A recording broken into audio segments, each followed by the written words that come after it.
welcome everyone to the Council meeting on the 23rd of May 2023, which I now declare open at 6:49. I'd like to extend a warm welcome to the members of the public in the gallery who have joined us this evening, as well as those watching at home on the internet. As well as being live streamed, the video recording of this meeting will also be available on our website, so attendees in the gallery are advised that their presence may be recorded. I also ask that mobile phones be switched to silent mode during the meeting, and a general reminder to members of the public in the gallery that under Governance Rule 75.1, personal video and audio recording in the chamber of the meeting is not allowed. On behalf of Moonee Valley City Council, I respectfully acknowledge the traditional custodians of the land on which we're meeting, the Wurundjeri Woiwurrung people of the Kulin Nation, and pay respects to their spirits, ancestors, community members and elders past, present and emerging, and also extend that respect to any other Aboriginal or Torres Strait Islander peoples. Item 2 is apologies and leave of absence, and I note Councillor Hodgson is on an approved leave of absence. And Councillor Bedio and Councillor Nation are apologies for this evening. Item 3 is the confirmation of minutes. Councillors, can I please have a mover and seconder that the minutes from the council meetings held on Tuesday, 9th of May 2023 be confirmed? It's moved Councillor Sypek, seconded Councillor Byrne. I'll put that to the vote. All those in favour? And that's carried unanimously. Item 4 is declarations of conflict of interest. Does any councillor have a conflict of interest on any item on the agenda this evening? Councillor Isa. Thanks, Mayor. I've got a general conflict of interest for item 9.5, and written notice has been provided to the CEO in accordance with Governance Rule 2.2. Thanks. Thank you, Councillor Isa. Are there any other conflicts of interest? If not, we move on to item 5, presentations. Councillors, do we have any presentations this evening? Councillor Isa. Mayor, I'd just like to give a brief presentation on Volunteers Week. Last week we celebrated National Volunteers Week. At Moonee Valley City Council we have over 100 volunteers across 7 programs who give their time willingly to enhance the lives of others, whether it be developing the skills of new drivers in our L2P and DriveLink programs, delivering books and entertainment to people through home library services, making sure children get to school safely on the walking school bus, connecting through the arts at the Incinerator Gallery and Valley Youth's Avenue Productions, or creating things and friendships at the Men's Shed. All of our volunteers make meaningful and long-lasting contributions to our community and to Council, and we extend our thanks to them all. Thank you. Thank you, Councillor Isa. Are there any others? I had one, so I'm pleased to present on the recently formed Community Carbon Emissions Reduction Task Force. Their remit was that Council has a key target in MV 2040 to achieve zero net emissions for our community by 2040. How should Council reduce community carbon emissions? And 37 of our community members dedicated their time and several Saturdays to form a report and work through together on recommendations, which were presented to myself and Councillor Isa on the 6th of May, as well as to all councillors in a recent strategic briefing. And I think it was really fantastic to see such an engaged, diverse group of people work on behalf of our city. Some people came with more knowledge than others. Most were just generally interested in working in the community, and it was really a fantastic thing to see. And I think similar to citizens' juries, or in this case a community panel, it's something that's worked very well for us, and I'm really looking forward to taking the recommendations of the task force that was presented to us and considering that over the coming weeks and months. Item 6 is petitions and joint letters. Councillors, do we have any petitions or joint letters? Any petitions or joint letters? Councillor Sharp? Sorry, Mayor. Yes, I do have a petition. Thank you. Petition. Let me find it. Apologies.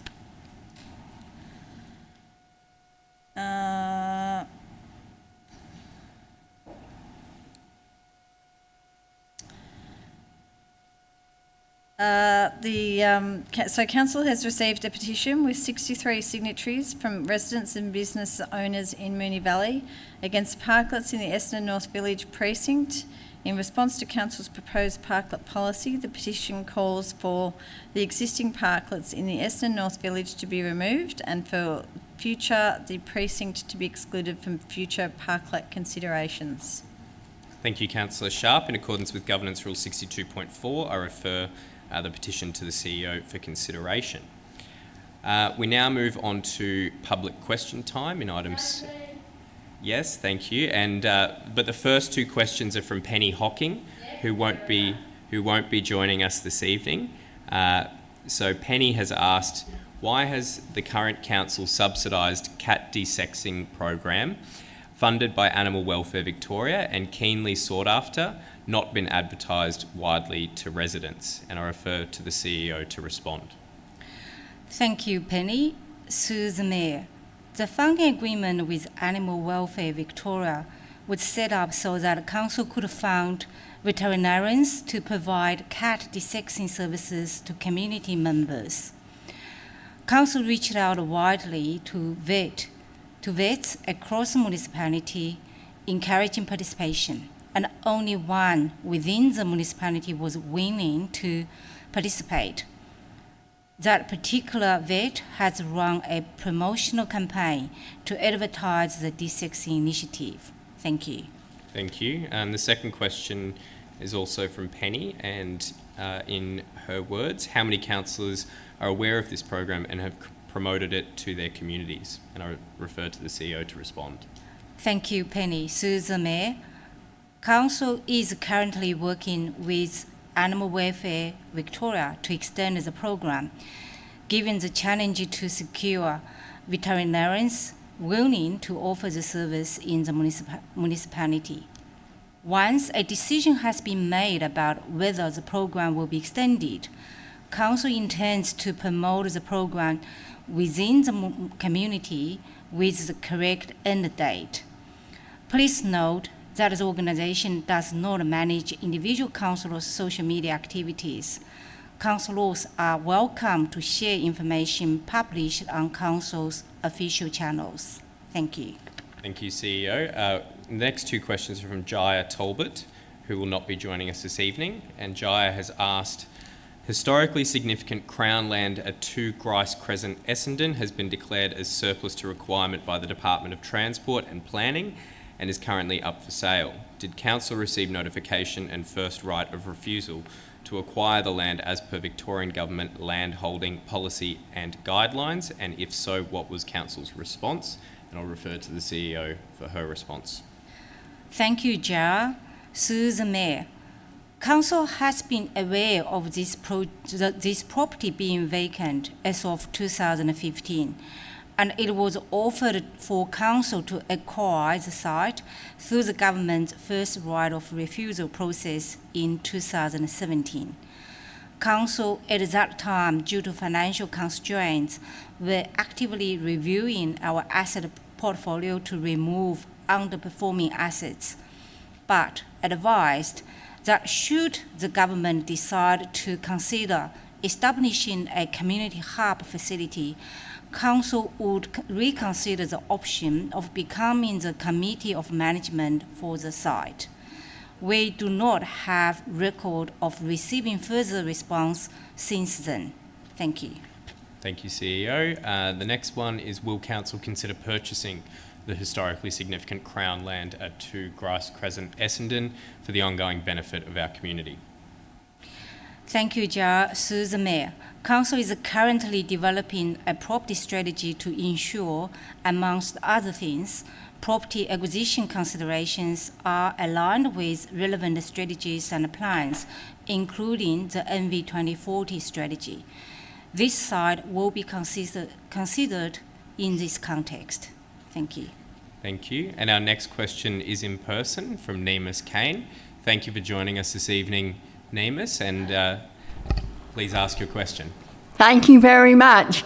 And it's a pretty straightforward question. My question is, can we please use a winter meeting of council to give people a friendly reminder to have some common courtesy when it comes to colds and flus. We need to think of people with disabilities on elective surgery waiting lists and the elderly. How can council help encourage Moonee Valley residents to stay home when they are sick? Thank you, Nemus, for your question. CEO, would you like to respond?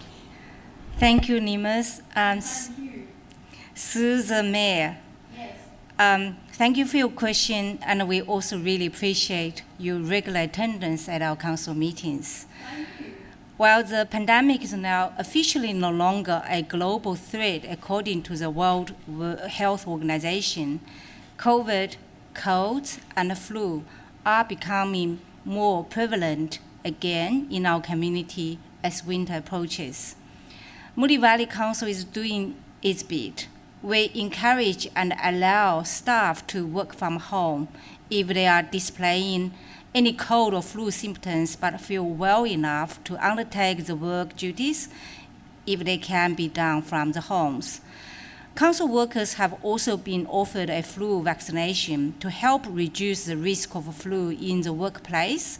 This is important, as so many of our staff work closely with Moonee Valley residents. We have also recently participated in a vaccination catch-up program. Many people missed out on the normal vaccinations and boosters over the COVID years, and now we are encouraging those people to catch up with these important health initiatives. Council is also pleased to be providing free rat tests for residents. Just call in during business hours to collect from our civic center. As always, we encourage people to stay at home if they can when they are unwell, or wear a mask when they do go out, so we can keep everyone in our community safe. Thank you, Nemus, again for your question. And thank you, Helen. Thank you, Nemus, for joining us. We appreciate it. Thank you. Thank you very much. Our next two questions are from Logan Shield, who also won't be joining us this evening. And Logan's asked, are there protections currently in place for the monument to the Carolyn Chisholm shelter shed at 2 Grice Crescent, Essendon? And if not, can council ensure the monument is protected by relocating it to nearby council land? CEO to respond. Thank you, Logan. Through the Mayor, Council is not aware of any protections currently in place for the monument. Council does not have the authority to relocate that monument, which is not council-owned or on council property. It should be noted that the monument specifically refers to that site. Therefore, relocating it to somewhere else would not be appropriate. Thank you. Thank you, CEO. And the final question from Logan is, would council consider interim protection for canopy trees that have been nominated for but not yet adopted on the significant tree register?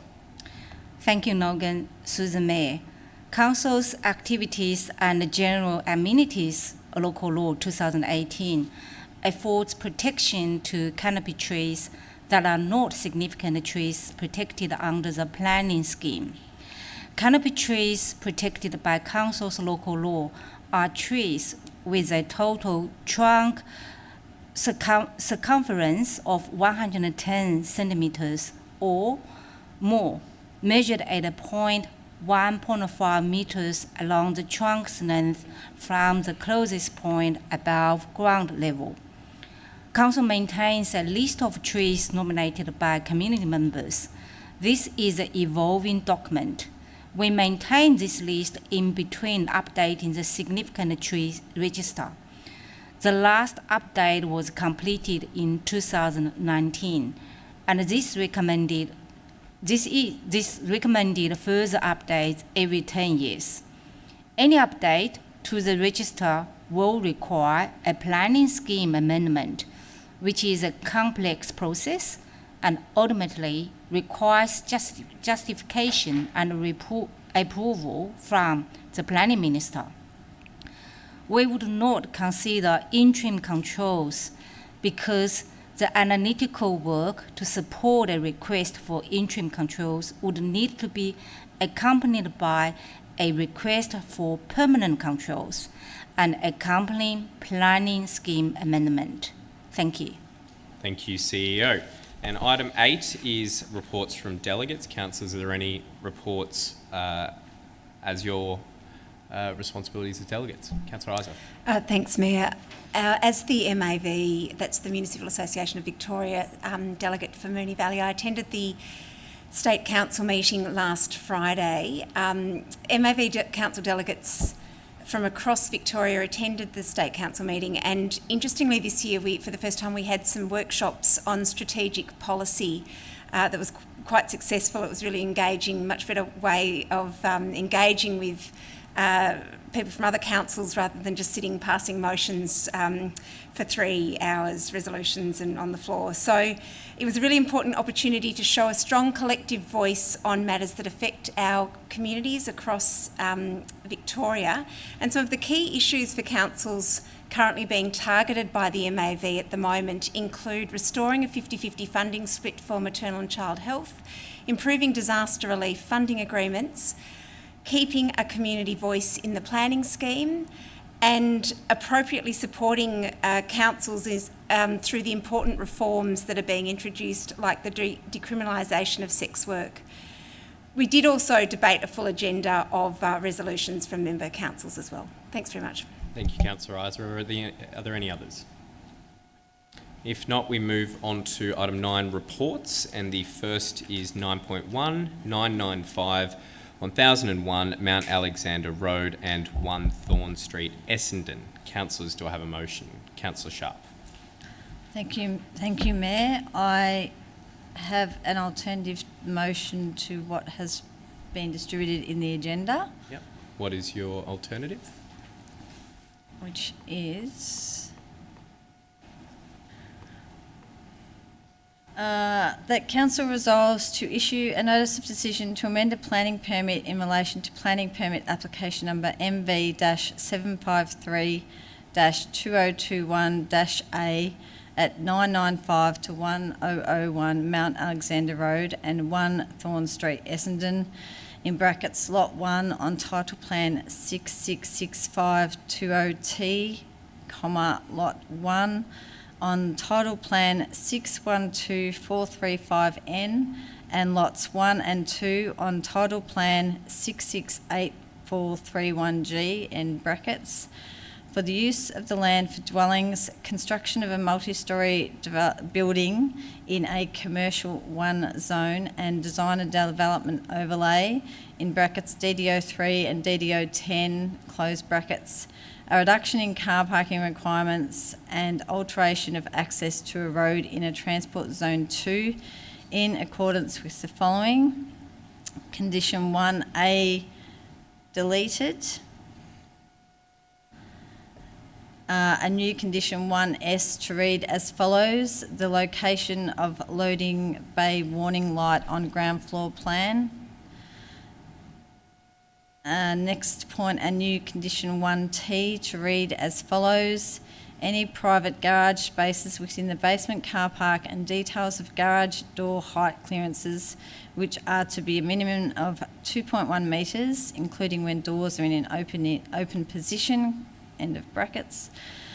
Another point, condition 4, modified to read as follows: before the development starts, an amended Sustainability Management Plan, in brackets SMP, inclusive of the Built Environment Sustainability Scorecard, in brackets BESS, report must be submitted simultaneously with the submission of amended plans in accordance with Condition 1 and the provisions of Clause 15.01-2L, in brackets environmentally sustainable development, in brackets, of the Moonee Valley Planning Scheme.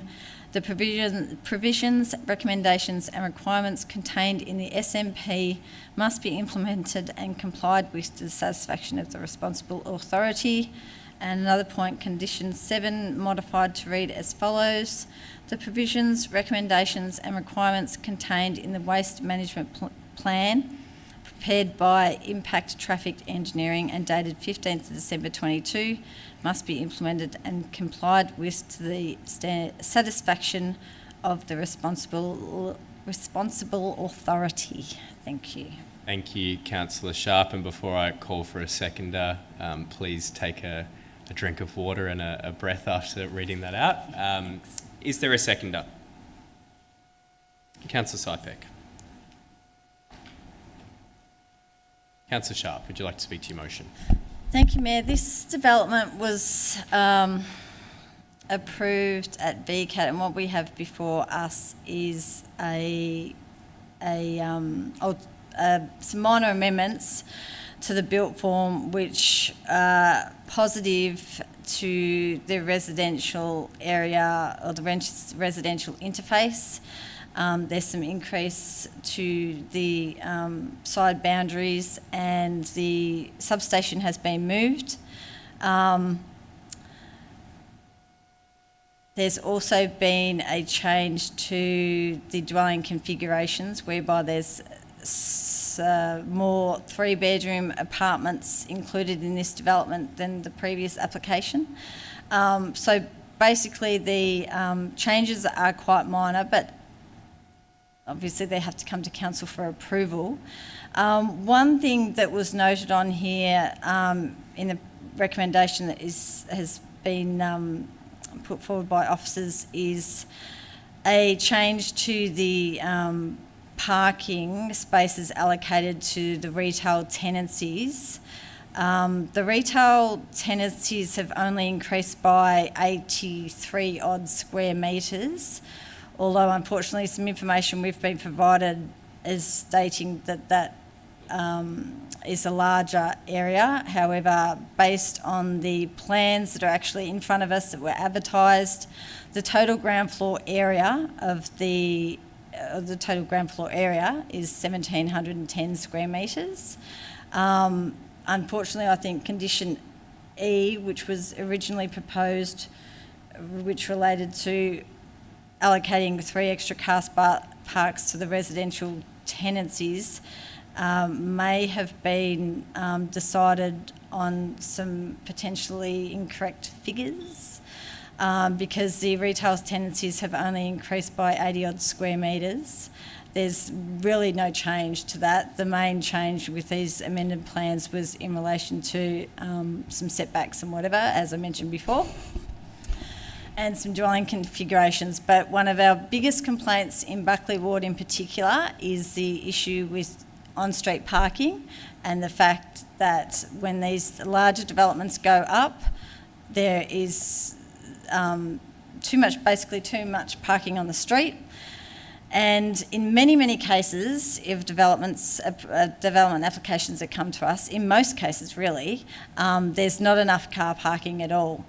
We have this proposal in front of us which is actually supplying more car parking, and when it came to us for a decision last year, we supported more car parking spaces. I think we're all very aware of the issues that happen in our residential areas. So this development, this amendment of the proposal still seeks to provide extra car spaces, but with this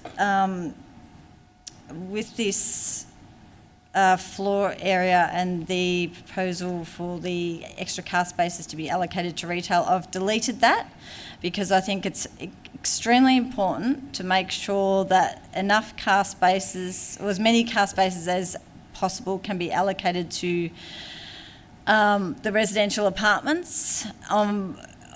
We're finding that our residents, they're not people from out of town moving into these new apartment blocks, they're actually our residents that are downsizing. So I want to make sure that we have enough, well, there's certainly enough car spaces in this development, but with the 3 bedrooms increasing from, I think it was 30 to 37 odd, the development doesn't actually have to supply oversupply car parking, obviously, and doesn't have to accommodate extra car parks for 3 bedroom apartments, but our residents moving into these and our residents surrounding these type of developments certainly never say no to more car parking, and I think it's a great, it's a very positive step to take if we have developments where there are 3-bedroom apartments and there's 3 car parks to go with it. I think that's amazing, really, and I think we're lucky in this respect, with this amendment and this development to have an oversupply of car parking. I wish it occurred in Councillor every Sharp, development. your time has expired. That's all I Did need you to want to say, finish your really. sentence? That's all right, I finished it pretty much. Thank you. Councillor Sypek, would you like to speak to the motion? Yes, thank you, Mr Mayor. It's not often where you get a planning application that supplies more or just the right amount of car parking. And car parking has become a problem not only just for Moonee Valley, but it's become a problem for every council. This amendment that Councillor Sharp's putting up actually makes sense. It does make sense with parking, because that's the number one complaint that I have, especially in the Rose Hill ward around the Centreway Shopping Centre, any shopping centre or any activity centre or any place where there's apartments like this. Parking is the number one thing that we always get asked about, told about. Why are we not providing enough parking? So for me, I'm happy to support Councillor Sharp's alternative. I think it makes perfect sense, and I think it's a win-win-win for everyone. Thank you, Councillor Sypek. Would any other councillor like to speak on this motion? Councillor Adams. Thanks, Mayor. And thank you, Councillor Sharp, for the alternative. I don't really have much further to add. I'm happy to support the alternative. I just wanted to make comment about the amended application. I was pleased to see, further setbacks in there and an increase in 3-bedroom apartments. We all know there's a short supply of sort of larger, smaller sized dwellings. So really pleased to see that amended in this proposal. There is plenty of ample parking in this building, which I also support, and it is disappointing that there's not as much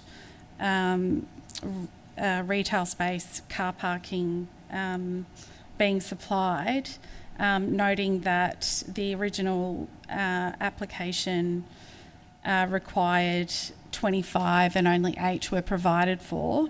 And now there's still only 8 provided for, but look happy for those spaces to be to remain or increase actually the residential car parking spaces by I think about 10, which is good.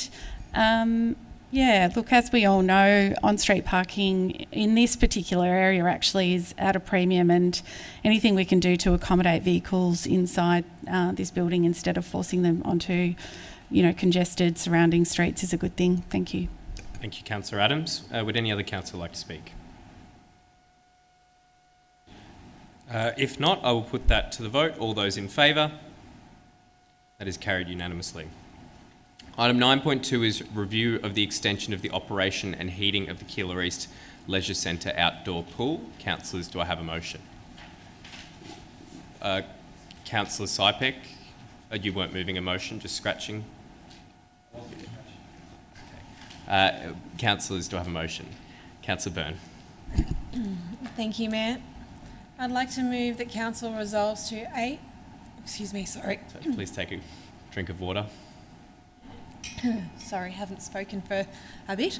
So I might just start again. Yes, please. So the Council resolves to A, note that the visitation and utilities usage data from...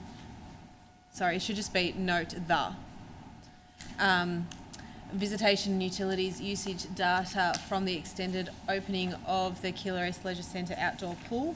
B, endorse a further extension to the outdoor pool opening season being from the start of the September school holidays to the end of the April school holidays for the 2023/2024 season.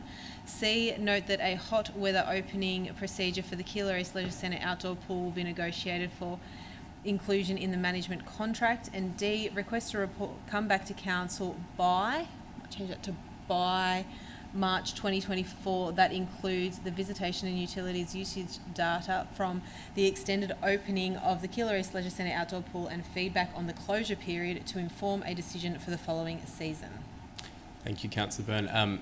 I just noted that governance picked things up sort of halfway through. Can I just get you to read through what's on the screen and just confirm that's what you read out? Sorry.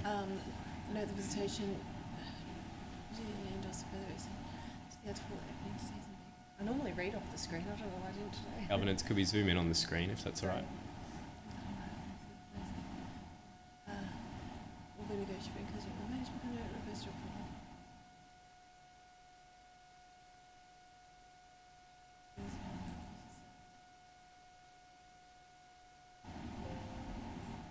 Yes, that's fine. Thanks, Mayor. Thank you. And governance, I just noticed there are a few full stops missing from A, B and D from at the end of the motions. Thank you, Councillor Byrne. Are all councillors aware of what's been moved? Is there a seconder? Councillor Sharp.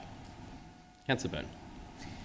Thanks, Mayor. Look, we're in a really tricky situation at the moment. And what we have is a very expensive leisure centre, which in hindsight, we're very lucky that we built when we did, because whilst it cost us $50 million back when we did, it would probably be costing us $80 million to do now. So we got in on good timing for that. When we did it, we built a beautiful outdoor 50-metre pool. And I think in hindsight, we would have done things differently. I don't think that we would have necessarily been heating it the way that we are, but you know, we will learn, and we obviously will probably, well, I would say that eventually we'll be changing that. But what we have at the moment is we have an outdoor pool that isn't used very well, unfortunately, despite our trial over the winter months.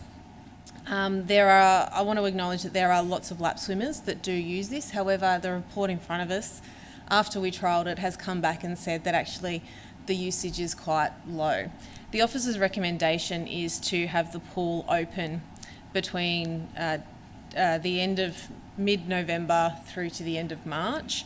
And I can understand why the officer's recommendation has come back like that. That is what the report, it is what the data is saying. However, like you, Mayor, and obviously fellow Ward Councillor, Councillor Sypek, and probably other councillors in this room probably hear a lot, is that people don't want to be spending so much money on such a beautiful facility for it only to be open for a few months of the year.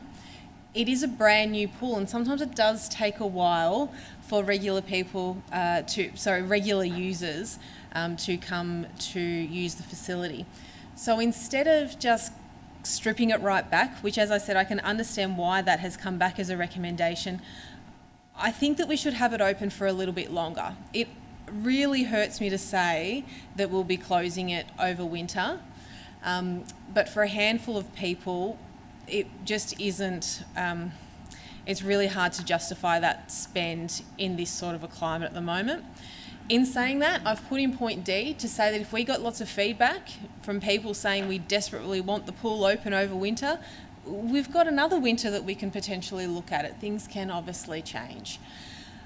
So I suppose I've tried to meet things in the middle, having it closed over our coldest months, but then having it open from school holiday to school holiday. The feedback I've received is that it starts to get a little bit warmer around those sort of AFL finals time. People want to start jumping in the pool, and there's nothing worse than having a beautiful facility to look at and not actually get into it.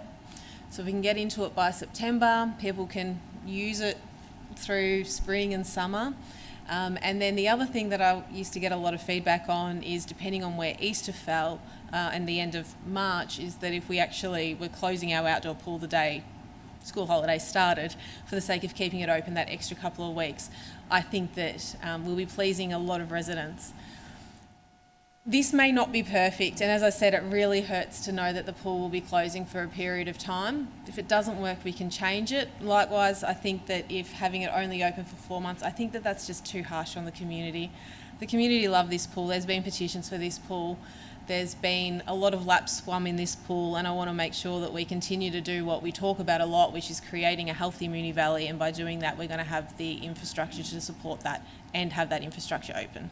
Thanks, Mayor. Thank you, Councillor Byrne. Councillor Sharp. I might put my hand up, sorry. Happy to support Councillor Byrne's motion. I think we've got this beautiful piece of infrastructure there that is well used by our residents, and if we can garner a slightly longer shoulder season to account for a bit of warmer weather and school holidays in September and April, I think that is a very smart move, and I would be I'm certainly looking forward to seeing the feedback, but it is an asset that is certainly well used by our community, and I think having any extra opening hours will be of benefit, particularly in those slightly warmer months. I can understand closing it over winter, fair enough, but certainly happy to support Councillor Byrne, who's been advocating for this for the Leisure Centre for quite some time. So, yeah, happy to support. Thank you, Councillor Sharp. Would any other councillor like to speak? Councillor Isa. Could I just ask a point of clarification, Mayor? Is the intention in B, or could I rephrase that? Does B, what hours of operating does B include?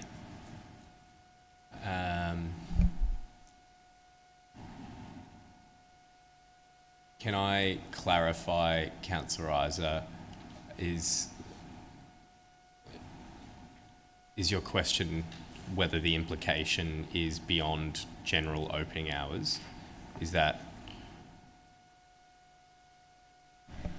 It's not clear to me in B what hours it's intended that the pool be open. During the trial, it was not open all day, so I don't know how to phrase that in a way that's acceptable. No, I think I understand what you're asking, Councillor Isa. CEO, do you or your officers feel in a position to answer that question?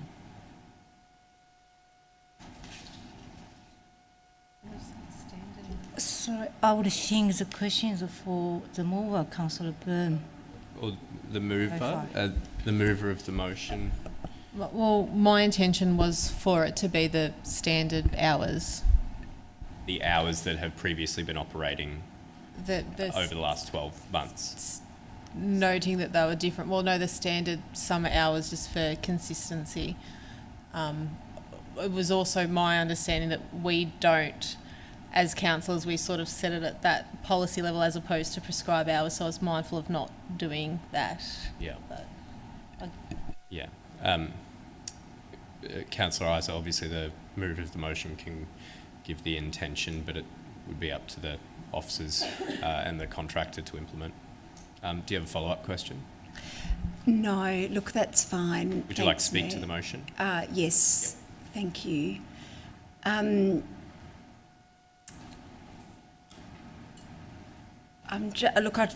First of all, I'll also just foreshadow the officer's recommendation, or I'll also alternatively foreshadow potentially a motion that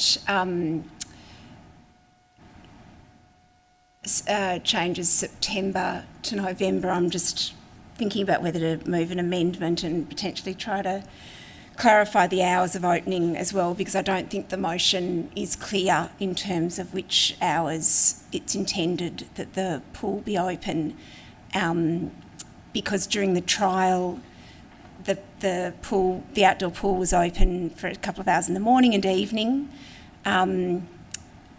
in September, October and November, and then that's changed over April. So I think there's a lack of clarity there. Can I pause you for a second, Councillor Isa? Having considered sort of the point of your question, I think I can probably answer more fulsomely. B is about the outdoor pool opening season, not the hours. because it is silent on the hours, that would be within officers and the contractor to implement. Sorry to interrupt you. No, that makes a lot of sense. Thanks for that clarification. Yes, I'll still just think about whether or not to move an amendment to change September to November, and I'll still foreshadow the officer's recommendation, but I won't worry about the hours. That does help. Look, I'm really supportive of council subsidising services such as the pool, subsidising facilities. I think, all these things come at a cost to council. The operation of this magnificent facility does come at a cost to council, and I fully support us taking on some of that cost. To me, it's a question of well, what's an acceptable cost for the use, and at what point do we tip into a balance where the cost is just not sustainable and comes at the expense of other resources within council. And I think the usage data that we've had over this trial, because there was a trial over 12 months, and I think the data's fairly clear that the usage has been very low, the environmental costs have been very high, and from my perspective, I think we've tipped into that point at which the cost per visit is pretty unsustainable during winter. Whether it's unsustainable from September, October, I think is potentially up for debate. And we've got the figures in front of us. We know it is at significant cost. We know that if we were to do this, we would need to alter our budget in June in order to accommodate this. So I'll just leave it there. Thanks, Mayor. Thank you, Councillor Isa. Would any other councillor like to speak on this motion? Councillor Adams. Thanks, Mayor. Thanks, everyone, for the comments. Really helpful, and I agree with everybody around the table. Particularly appreciated your comments about the usage of the pool and how much our community loves this pool.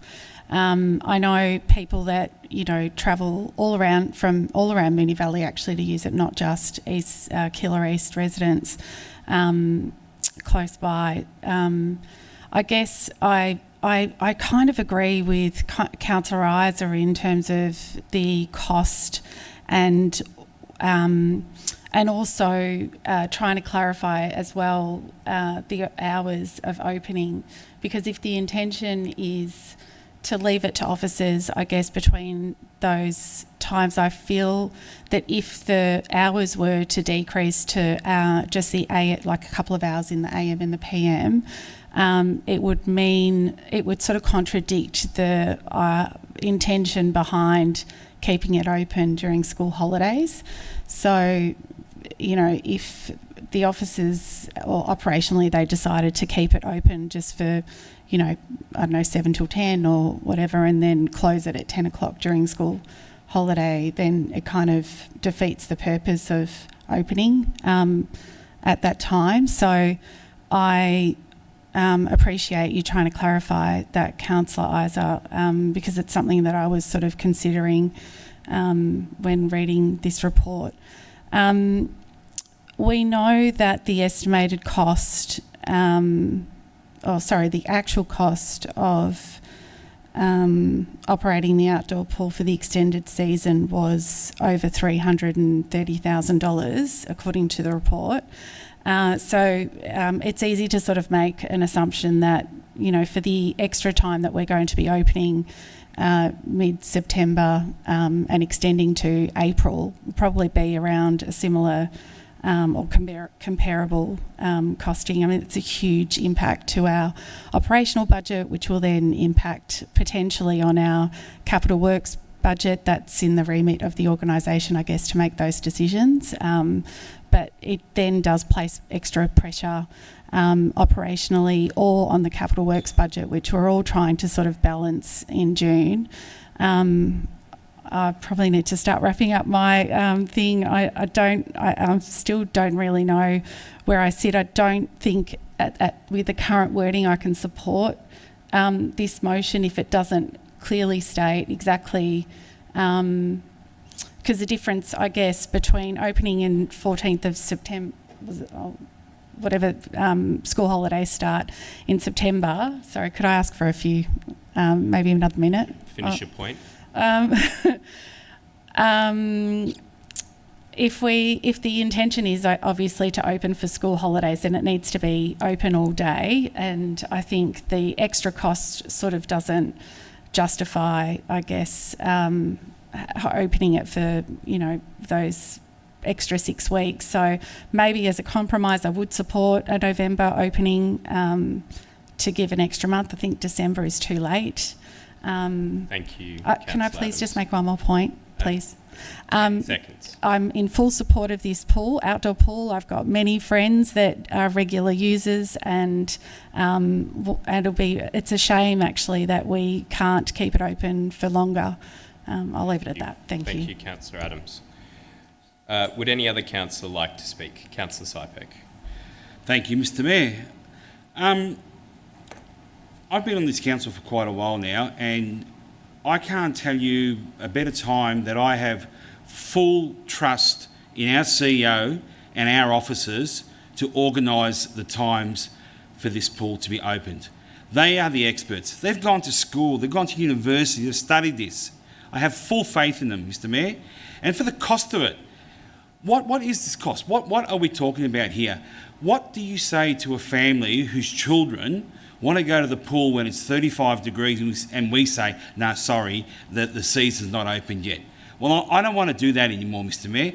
I want that family to go to the pool. I want that family to enjoy our $54 million facility. I don't want to make excuses about, oh, this is capital budget or this is operational budget. This is the Moonee Valley budget. This is the ratepayers' money. This is what the ratepayers want, and this is what we as a council should be giving what the community wants.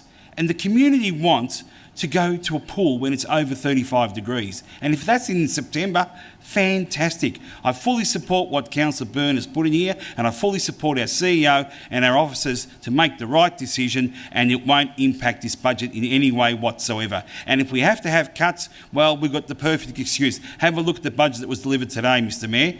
The state government is reducing their operational budgets. There's no harm in us reducing ours if we have to. If that's what we have to do to make it work, that's what we have to do to make it work. Thank you. Thank you, Councillor Sypek. Councillor Isa? I'd like to move an amendment. Yep. Mayor. What is your amendment?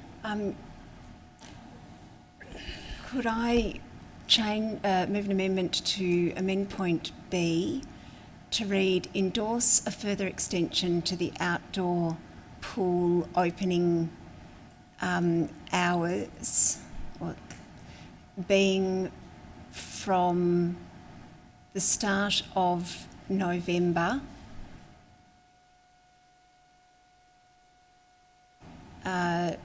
to the end of April school holidays. Being, can we just go back to being open all day, or open for summer hours, I think the wording is, open for the summer hours from the start of November to the end of April school holidays.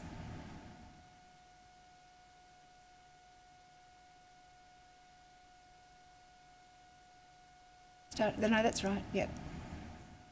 Thank you. Councillor Isa, can I confirm deletion of the last 4 words as well? Oh, sorry, retaining those 4 words, thank you. Okay. Can I ask you to read the full amendment again? The full part of point B?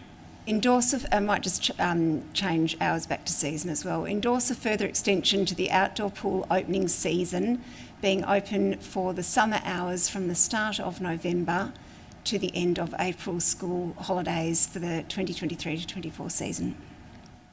Thank you, Councillor Isa. Are all councillors aware of the amendment that has been moved?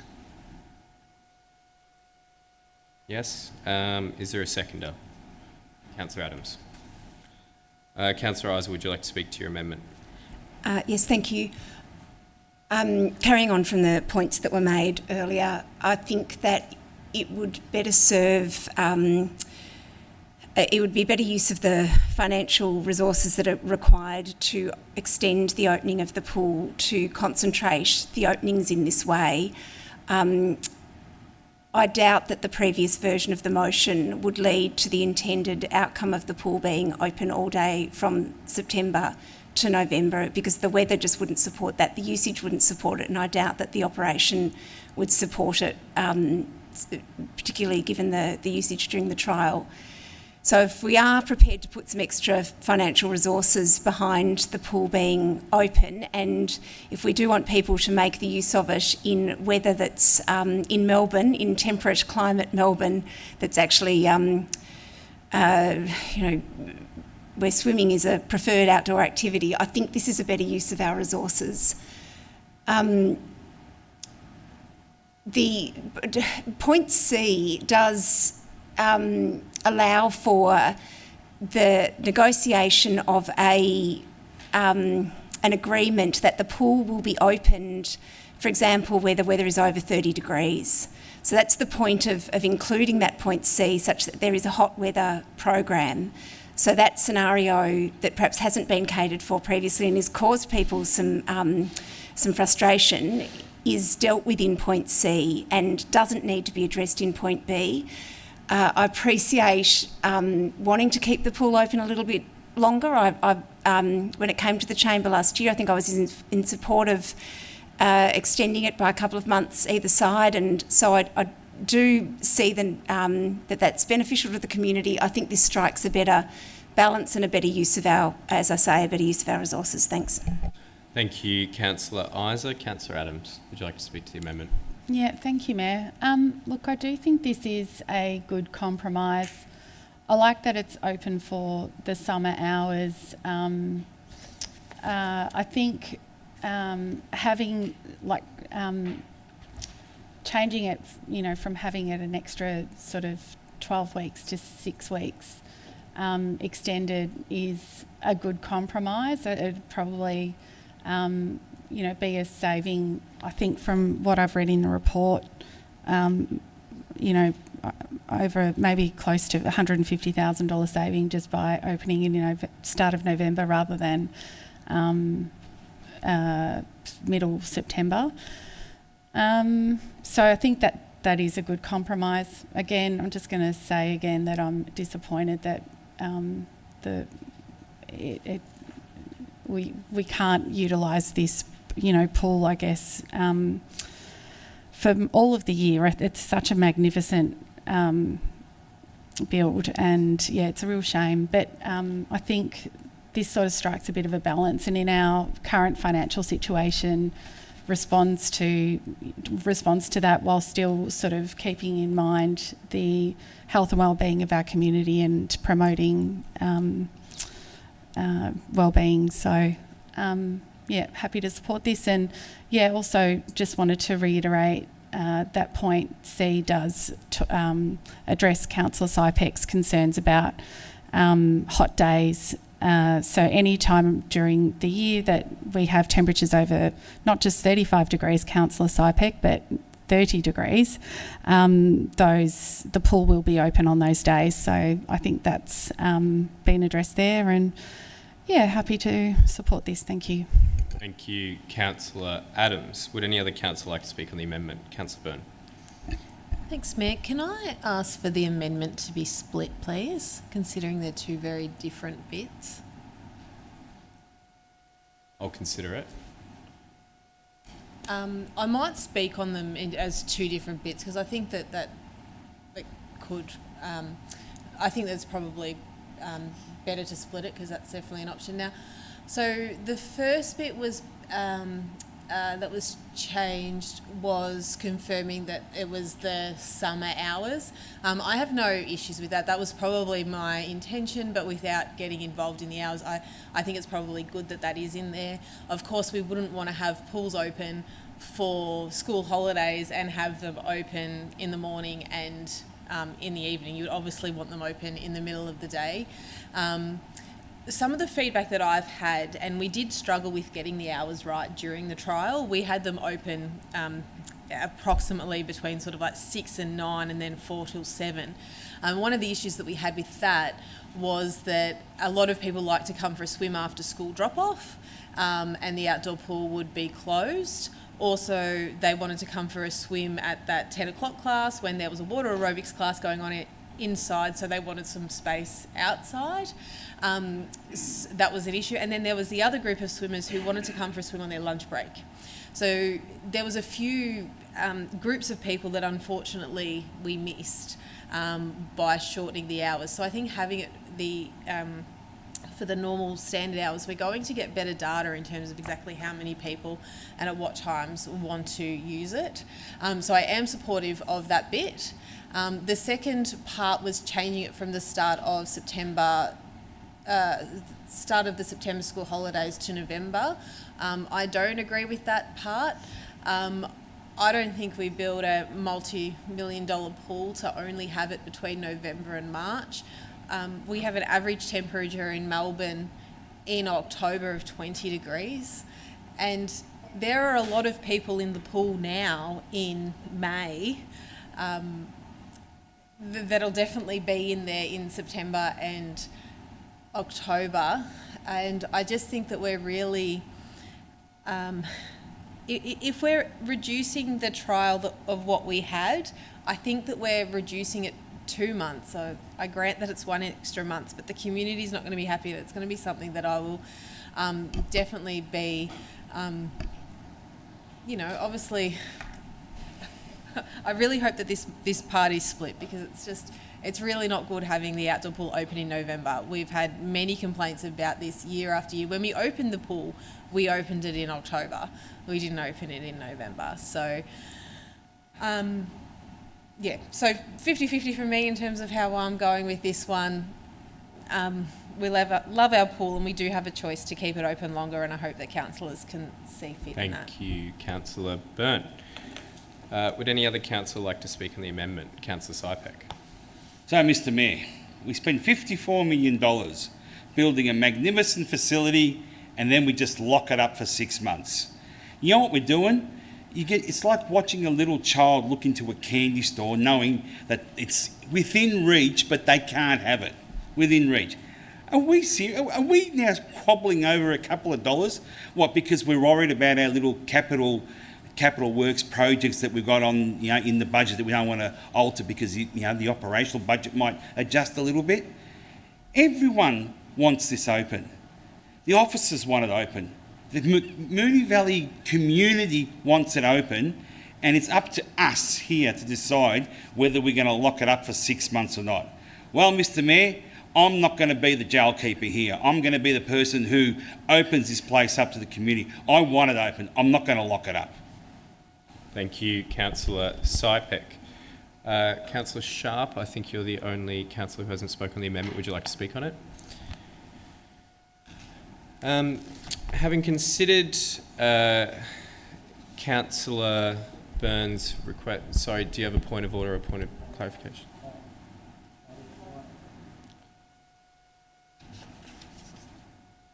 Apologies. Councillor Isa, would you like a right of reply? Yep, please. Apologies. Thanks. No, that's right. Thanks, Mayor. Look, all I wanted to say on this was that I guess as a councillor who wasn't on council when the pool was being constructed, it is with some frustration that we're now in this position, because I'm not quite sure I understand why it was that these questions weren't dealt with during the construction phase, and that the questions around the opening hours and the manner of heating the pool wasn't dealt with at the time that construction contracts were being signed. I don't like being in this position where we're now having to retrofit operating hours over the facility, where a facility for which the heating that's been installed is too costly and is environmentally inappropriate, and for running it all winter and running it in colder weather. And our September and our October in Melbourne are cold. So it's with considerable frustration that we find ourselves having to make this decision. I don't enjoy it at all, but I think we have to be really responsible about what we do with a facility that was not built to be open in cold weather. It's too costly for us, and the environmental costs are great. And I think that a responsible way of dealing with that now is the motion that's there. And I don't, look, it's obviously up to the Mayor as to whether there's a choice to split it or not, but it's, I'm putting it up as a package. The package is a compromise of opening it for the summer hours from November as opposed to fewer hours from September. So it's I don't really believe it should be split, but it's up to the Mayor. Thank you, Councillor Isa. I may call a 5-minute adjournment just to consider the amendment and the decision to split the motion. So we'll return at 7:55.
And welcome back. Having considered the arguments for and against splitting the amendment vote, I will split the amendment vote in B. So just so councillors and those following along at home are aware, I'll first be putting to the vote being open for the summer hours, and then the second vote being the word November deleting September school holidays.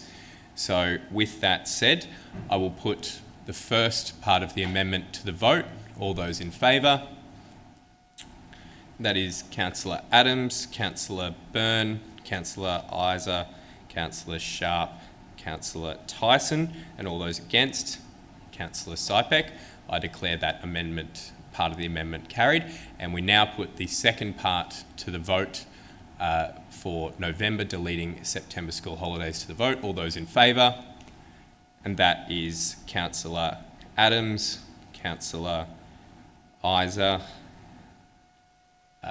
and those against, Councillors Byrne, Sharp, Sypek and Tyson. I declare that amendment fully carried. We now, apologies, I declare being open for the summer hours carried, and the second part of the amendment lost. Thank you, Governance, if that can be updated on the screen.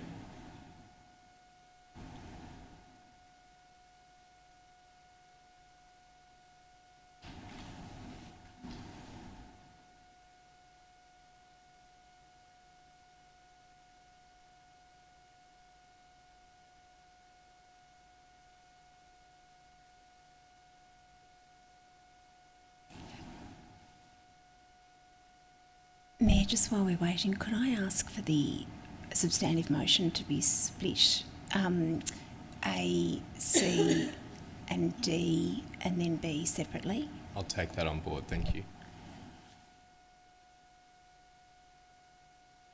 And that is updated on the screen. Thank you, Governance. Apologies for the confusion. I think we're using different colour coding for normal, so apologies for that. So we now return to the substantive, where every councillor has spoken or had the opportunity to speak. Councillor Isa has asked for the motion to be split A, C and D and B. Is that correct?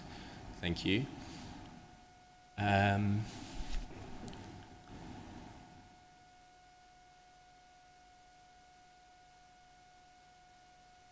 Councillor Sypek, are you aware of, I know the font and the screen is far away. So Councillor Sypek, just because obviously you had to look at the screen there, are you aware of what A, C and D, if it were split, and B were split? Yeah, thank you.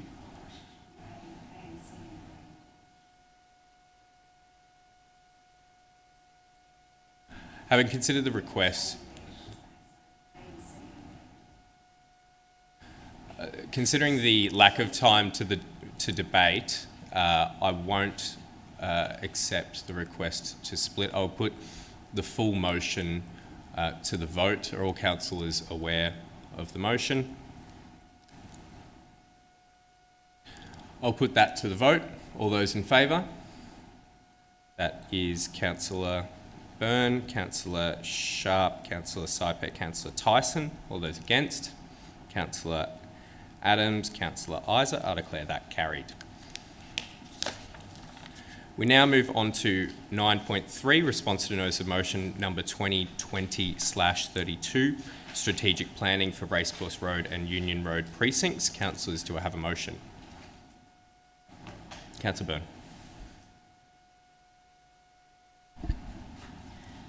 Thanks, Mayor. I'd like to move that Council resolves to defer consideration of item 9.3, response to notice of motion number 2020/32, strategic planning for Racecourse Road and Union Road precincts, until a future meeting of Council not before the 19th of June 2023. Thank you, Councillor Byrne. Is there a seconder? Councillor Sharp. Councillor Byrne. Thanks, Mayor. This is a really interesting report, but when we actually get up to the recommendations, they're quite significant in terms of planning for our next tranche of neighbourhoods, and we're missing 3 councillors tonight. My understanding is from the advice that we've received that there's no implications on deferring this report, and I think it's just one of those ones that it is definitely a lot more than just a response to a notice of motion for a couple of roads and precincts. It's sort of determining next steps for planning for our city, and I would appreciate all councillors, at least more of the councillors being present in the chamber or the opportunity to be. Thanks. Thank you, Councillor Byrne. Councillor Sharp, would you like to speak? No? Would any other councillor like to speak? Councillor Isa. The report is a report that's in response to a notice of motion. It's a notice of motion that I brought at the very first meeting of this council term to try to address the vacuum of strategic planning in Racecourse Road and Ascot Vale Union Road. And I've been waiting for 2.5 years for this report to come back in response to that notice of motion so that we can address the 13-year absence of strategic planning in one of our major activity centres.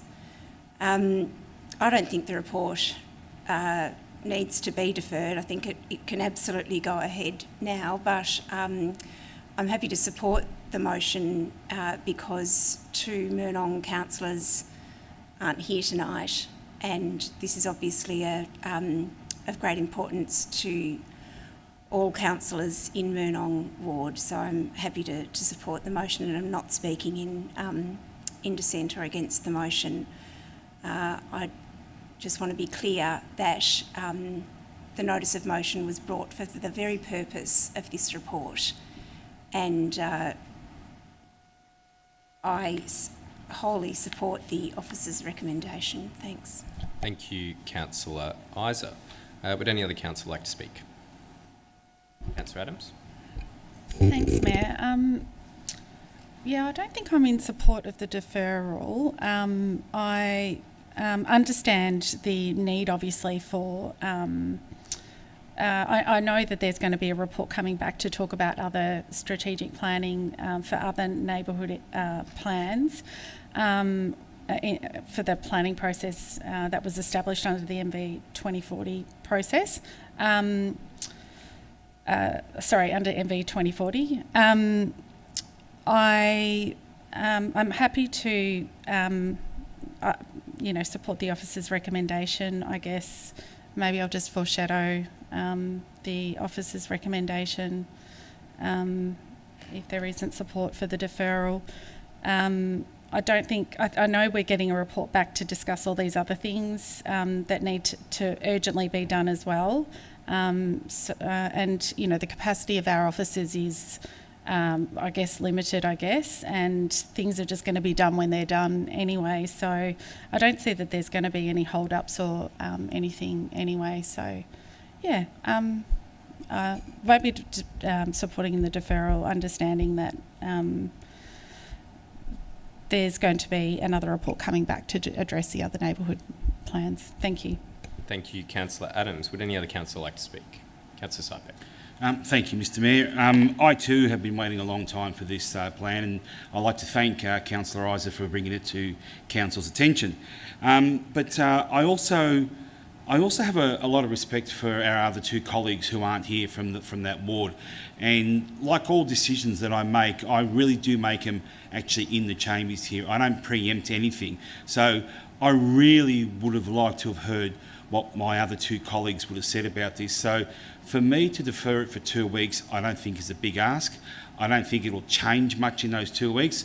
I think we'll still get the same results, but I would also feel a lot more comfortable hearing from my 2 fellow colleagues. Thank you, Mr Mayor. Thank you, Councillor Sypek. As there has been dissent, I'll ask Councillor Byrne whether she would like a right of reply. No. I will put that to the vote. All those in favour? That is Councillor Byrne, Councillor Isa, Councillor Sharp, Sypek and Tyson. All those against? Councillor Adams. I declare that carried. We now move on to item 9.4, endorsement of draft MVCC Arts and Culture Strategy for consultation. Councillors, do I have a motion? Councillor Isa. Move the officer's recommendation. Thanks, Mayor. Is there a seconder? Councillor Sypek. Councillor Isa, would you like to speak to the motion?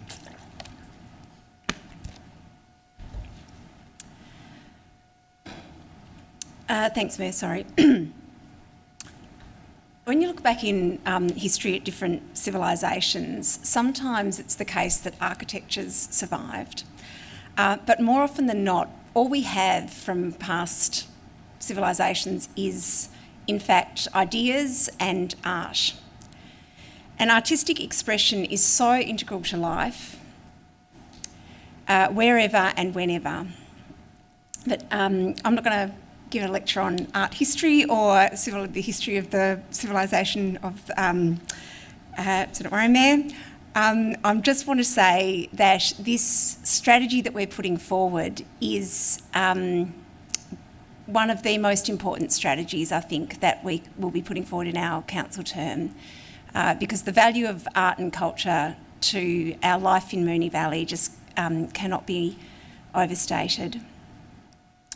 So this strategy is going out for consultation. Really encourage people to have a look and have your say. It covers all forms of art. It goes through a whole list of different possibilities. And I also wanted to give a plug for a few things that are going on in Moonee Valley at the moment. There's some fantastic exhibitions at the Art Incinerator Gallery that people can pop along to see.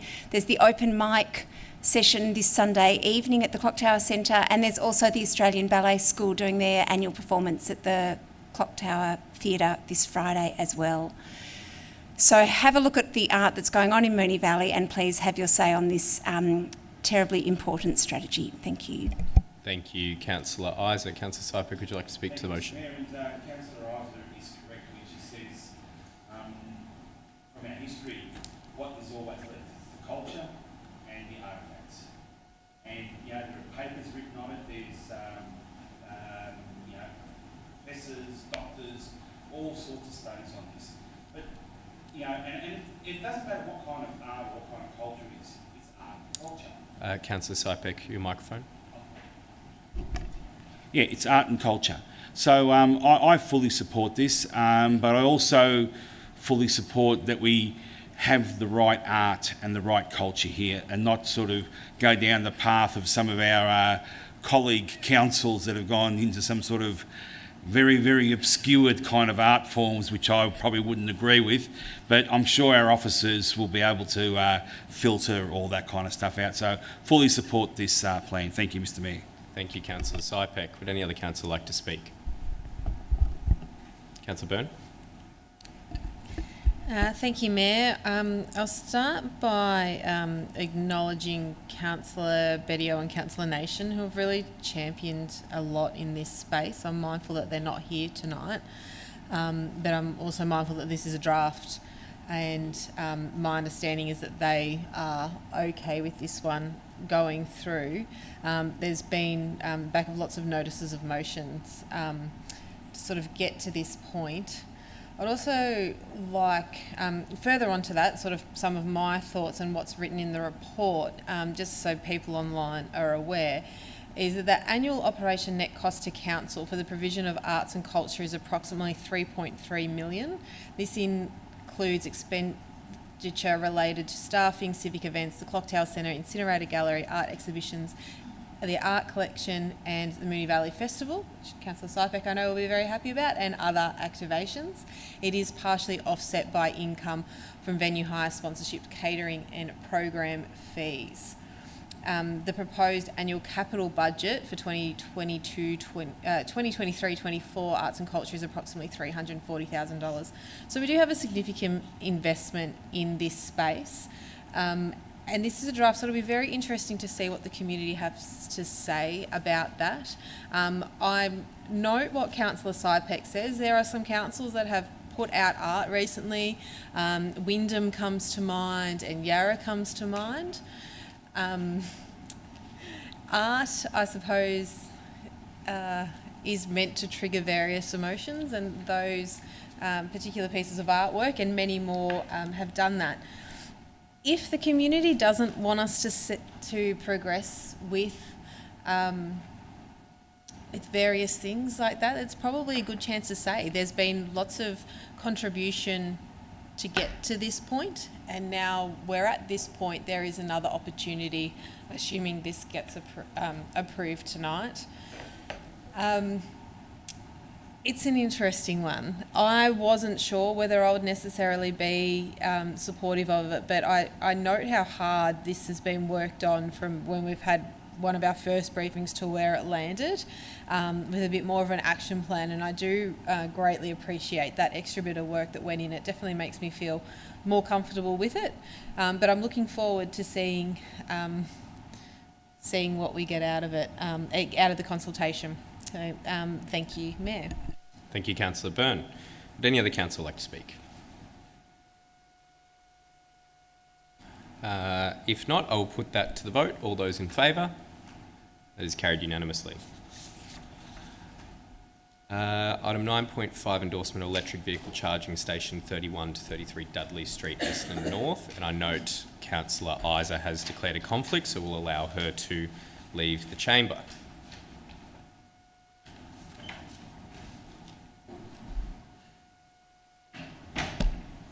Councillors, do I have a motion? Councillor Sypek. Thank you, Mr Mayor. Happy to move the officer's recommendation. Thank you, Councillor Sypek. And a seconder? Councillor Sharp. Councillor Sypek. Thank you, Mr Mayor. The recommendation is that Council authorise the Chief Executive Officer to prepare, negotiate and execute a lease for electric vehicle charging at nominated Council-managed sites, to be executed the lease on behalf of Council in line with the criteria and key lease terms. Thank you, Councillor Sypek. Councillor Sharp. This is a bit exciting to have electric vehicle charging stations made available to the public in North Essendon in one of our car parks. I think it's great we don't have anything in Buckley Ward. Oh, no, it's Buckley Ward, this one. Buckley Ward, this one. Councillors. We don't Councillors, have Councillor Sharp. any public car charging stations in Buckley Ward, so it's great. It's exciting. Let's get it done. Thank you. Thank you, Councillor Sharp. Would any other councillor like to speak? Councillor Adams. Thanks, Mayor. I just wanted to note that through the federal government's Australian Renewable Energy Agency Council has successfully negotiated an in-principle agreement with the EV networks to supply, install and operate the 2 charging stations we're talking about at the car park located at 31 to 33 Dudley Street, Essendon North, at no cost to council. So that is really terrific. It's terrific news, and the second set of the two charging stations we will receive through this fund.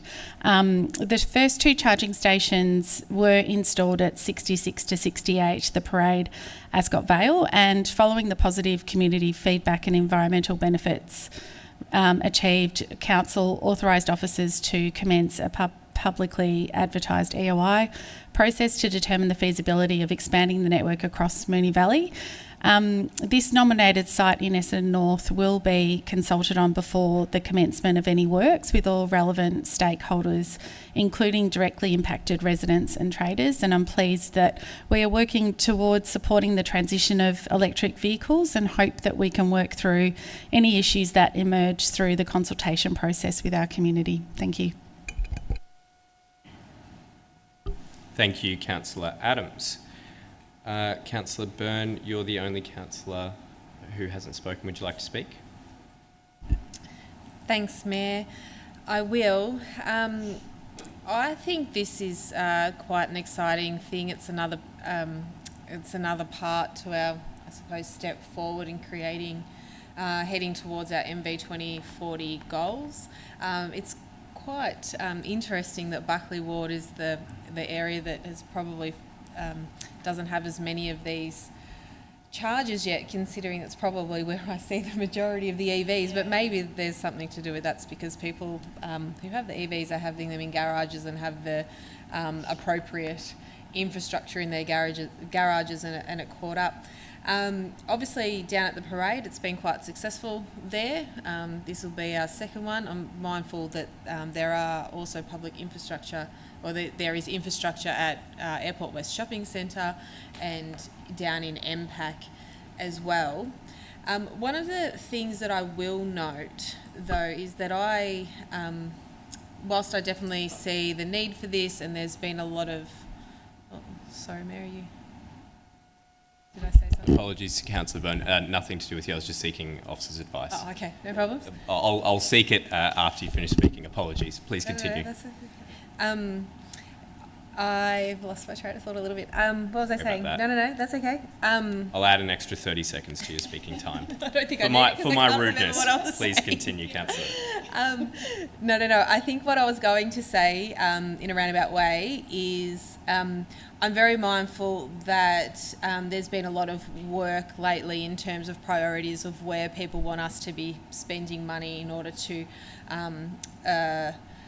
reduce community emissions, and some of the feedback in relation to EV charging is, for me, it's quite interesting, and it does seem like it is somewhat split. There's a lot of people who think that there is value in spending time and money in focusing that energy elsewhere. But this is one that was obviously in train and quite a good one, and it is coming at no cost to council. I understand that there's a little bit of angst because there are people who say, well, if you buy an EV, have somewhere to charge yourself, it shouldn't necessarily be the council or anyone else's need to do that, and that I'm sorry, I completely lost my train of thought there. But I think you get where I'm going. I just want to acknowledge the people who don't necessarily think that council should be prioritising this, but I'm just saying that it's at no cost. It's not necessarily it's been prioritised. We're looking at a range of things to reduce community emissions. This is one of a raft. Should have just said that a minute ago. Thank you. Thank you, Councillor Byrne, and apologies for derailing your train of thought there. Councillor Sypek, would you like to close? Thank you, Mr Mayor. I brought a notice of motion to this council a few months back about introducing EV charging stations, and right now I'm sort of pretty proud that we are actually probably going to be like exploring pioneers, you know, like Captain James Kirk and venturing into a brand new world. But then you've got to also think about Henry Ford when he built the first car. There weren't any petrol stations around, but they actually came. So they had to future-proof it. So all I can see is I don't think we can stop EV cars. They're going to come, whether we like it or not. And I think by now preparing to finding good locations for EV charging stations in Moonee Valley, I think it's just good forward planning on behalf of Moonee Valley. So once again, I'm proud to bring this up. I'm proud that we're going to be one of the first ones to actually start doing it throughout our community, and hopefully all the other councils will follow suit because EV cars are coming. Thank you, Mr Mayor. Thank you, Councillor Sypek. I'll put that to the vote. All those in favour? That is carried unanimously. And we now move on to item 9.6, so we'll ask Councillor Isaac to rejoin us.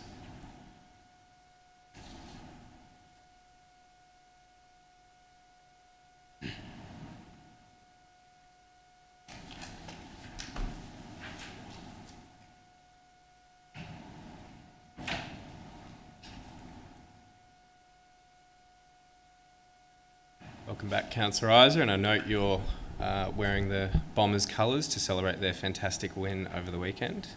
We now move on to item 9.6, proposed further financial relief for flood-impacted residents. Councillors, do I have a motion? Councillor Iser. Move the officer's recommendation. Thank you. Is there a seconder? Councillor Byrne. Councillor Iser, would you like to speak to the motion? Just need to clarify too that I'm not wearing any particular colours. Thank you, Mayor. Just It's important to note. I am hard pressed to think of a better way of spending $14,000 at the moment. The residents who were affected by floods in Wood Street and in Riverview Retirement Home are still not back in their homes. Many of them have had difficulty with insurance claims, and many of them aren't sure what their future is going to be in terms of their long-term residence.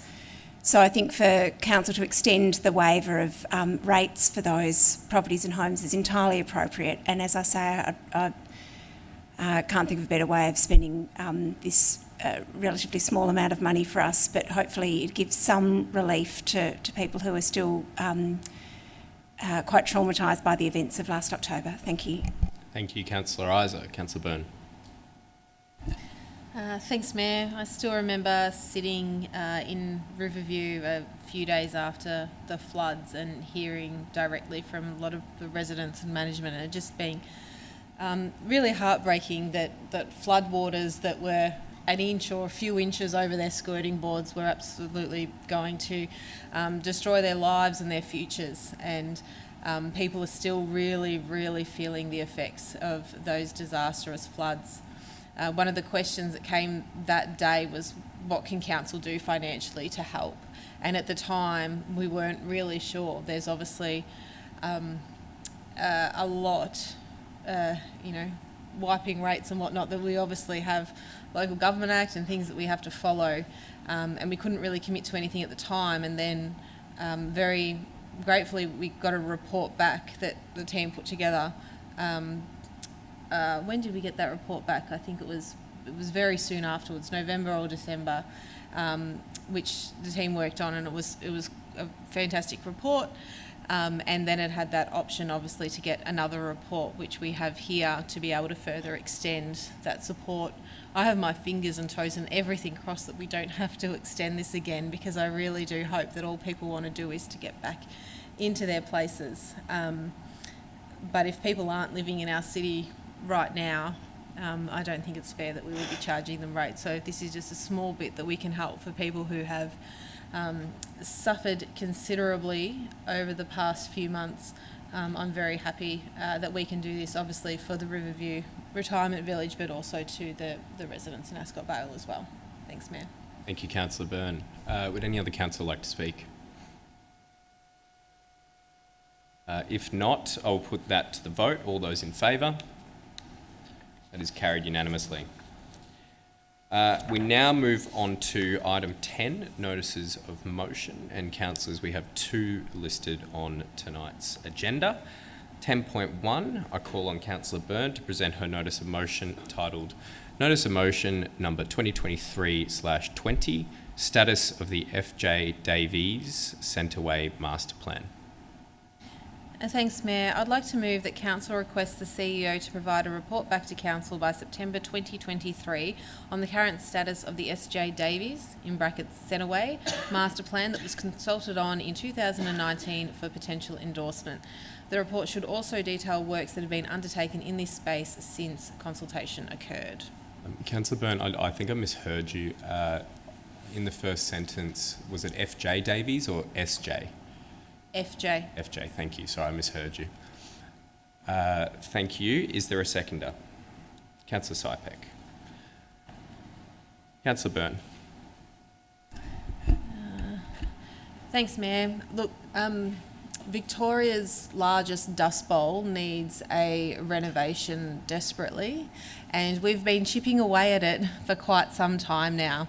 Back in 2019, I remember a consultation meeting that Councillor Sypek and we went out to, and it was bucketing down with rain, torrential rain, and yet the amount of people that showed up in the middle of the Centreway and under this little marquee that was getting blown away in the wind, just because of how passionate people were to improve our it's a beautiful dust bowl, I must admit, but a lot of room for improvement. The passion that people showed in this consultation was really quite high. obviously in 2020 the pandemic hit and support for businesses changed in a different way and things seem to get reprioritised. We were then lucky enough to get a grant for certain things that weren't in endorsed master plans, and it actually, my understanding is that it worked in our favour slightly, that we've been able to do some small things, the new sound shell that's going in, the greening of the corners, because there wasn't actually anything endorsed at the time. But we're now at the point where we actually just want to complete this area. The businesses around there are thriving. They are doing really well. They're wonderful businesses and wonderful people that go to those businesses. But the middle, unfortunately, has been a little bit unkept for a while. Councillor Sypek, I'm sure that you'll speak to it, but is obviously in the budget putting together some new playground equipment. But I often see it as a mini Central Park. Like, I know that it's really mini, but the idea of having just a beautiful park surrounded by some wonderful businesses, the way that it can be livened up with night shows and places for people to sit and places for people to play on a playground and watch movies and hear songs. It's actually one of the most exciting places and spaces that we have in our municipality. So I think it'll be really good to get the master plan, agree to the master plan, or if it needs to go back out for more consultation, whatever it might be, but ideally some sort of a master plan so that we can show what we're actually working towards, as opposed to just little snippets here and there. I hope that this gets support from councillors, and I also thank councillors for all their support over the years to be funding and contributing to particular projects within the Centreway whilst the actual master plan hasn't been there. Thank you. Thank you, Councillor Byrne. Councillor Sypek. Thank you, Mr Mayor. Who would think that Centreway has a direct connection with Canberra? And you know what the connection is? It's a man called Burley Griffith. He designed Canberra and he designed East Keilor and especially Centreway. Even though it's a one-way circuit there, but you know what? It's our circuit and it's our Centreway. And that's how the community think of it. That's how they love it. I probably disagree with you about the Dust Bowl. It's a little bit of a Dust Bowl, but it's not too bad now. It could do with a lot more, like shades and a special playground, maybe sort of with a aviation theme running through it, and with little escape hatches slides coming out of it. You know, it can become something quite nice.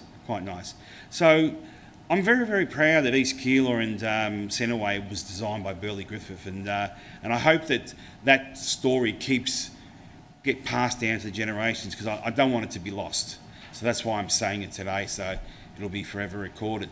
But Centreway, like Councillor Byrne said, is actually now very thriving. The businesses are thriving, and I think it's fitting that our master plan should thrive as well. Thank you, Mr Mayor. Thank you, Councillor Sypek. Would any other councillor like to speak? If not, I'll put that to the vote. All those in favour? That is carried unanimously. We now move on to item 10.2 and a call on Councillor Isa to present her notice of motion titled Notice of Motion number 2023/21, Supporting Inclusivity and Diversity in Moonee Valley. Thanks, Mayor. Sorry, I'm just going to get the motion.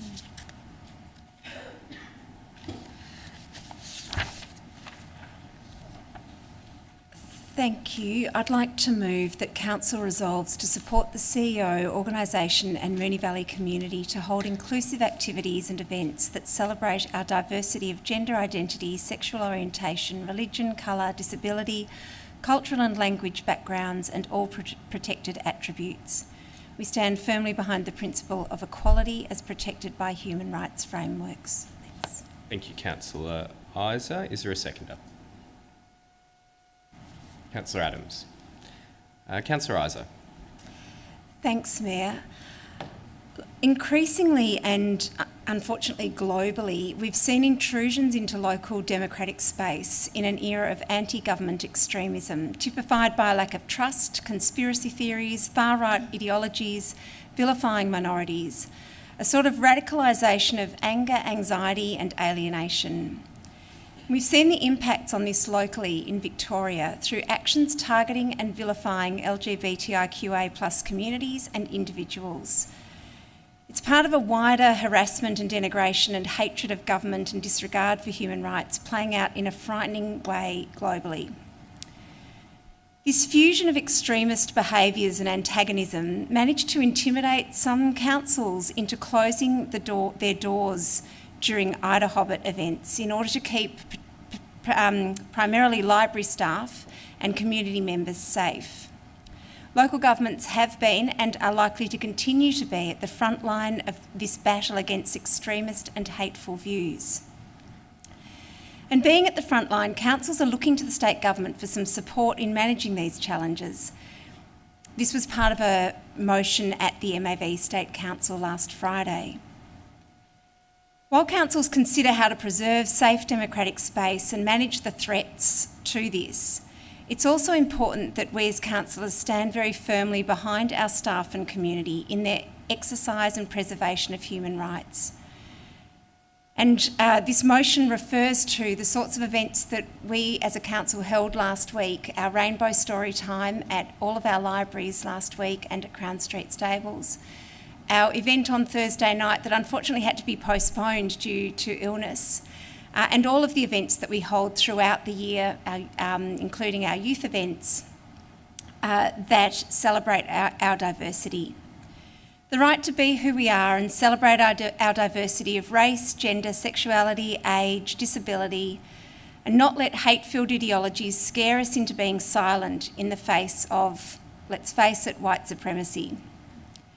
Anything other than standing up and staring it down is complicity.